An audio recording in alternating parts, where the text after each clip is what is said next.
Well, I'm glad to be carrying on the logging tradition in the family, of which I guess I would be the third generation of loggers.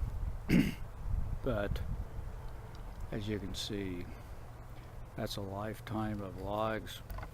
So I suppose that my previous generation of loggers would probably cut 10 or 12 times that in a day or something.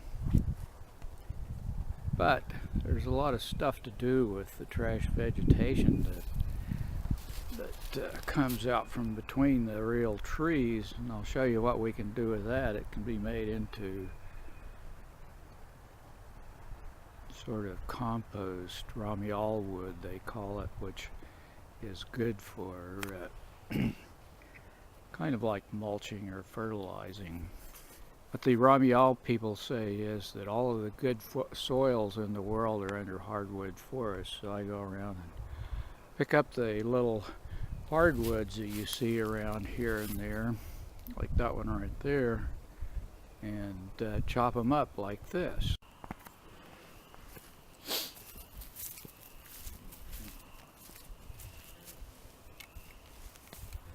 As far as I know, my father and grandfather didn't have chainsaws. I think they only had crosscut saws and axes.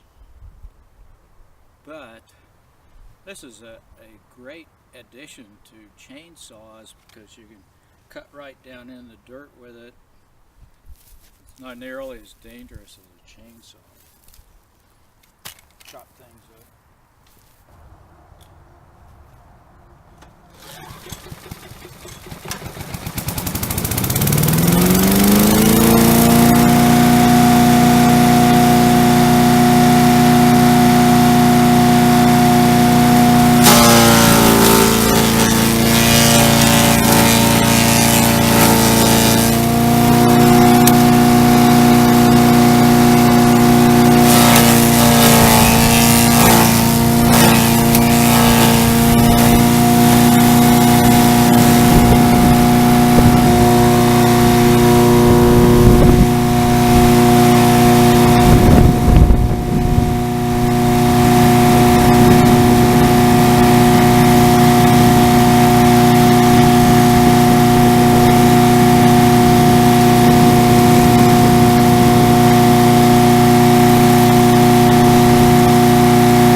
So that should be how you make hardwood forest floor in the garden.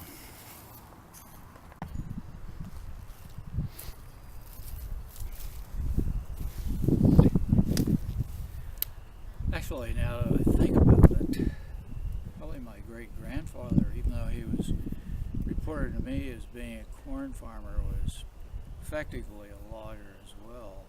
What I do know is that he spent the last few decades of his life going from one of his children's farm to another, splitting wood and I suppose cutting some of it and taking care of the kids. One trick I'm sure he could not do is this is my starter solar rig. It's a 7-watt solar panel, so obviously I'll need a bigger one of those. A deep cycle battery and a 2,000-watt inverter. And this is my old electric weed eater from when we lived in the city, and I never expected to use it again, but it works with this this battery and inverter.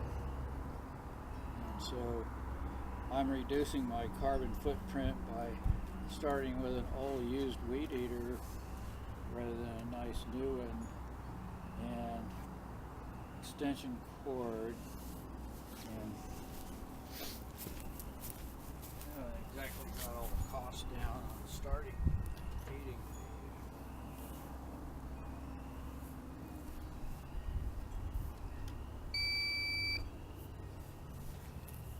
charging the battery up, but I mean,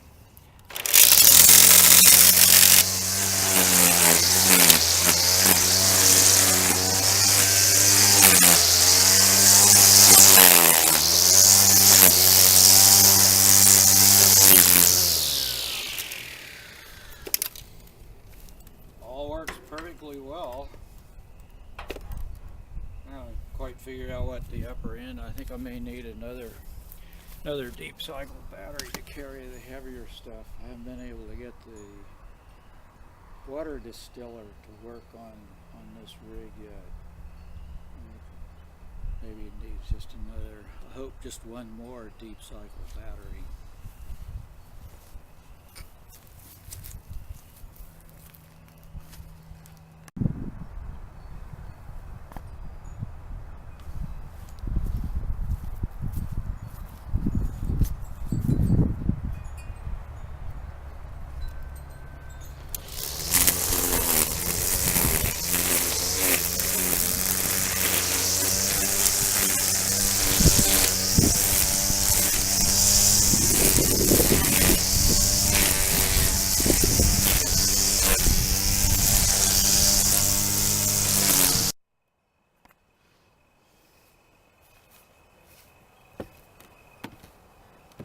Here's where I'm getting the most utility out of my solar setup now. Here's the solar panel that can be put out on days where I'm being active with things, facing toward the sun. Battery, inverter. Here it is charging the battery for the Sawzall. Spends quite a bit of time charging the battery for the Sawzall.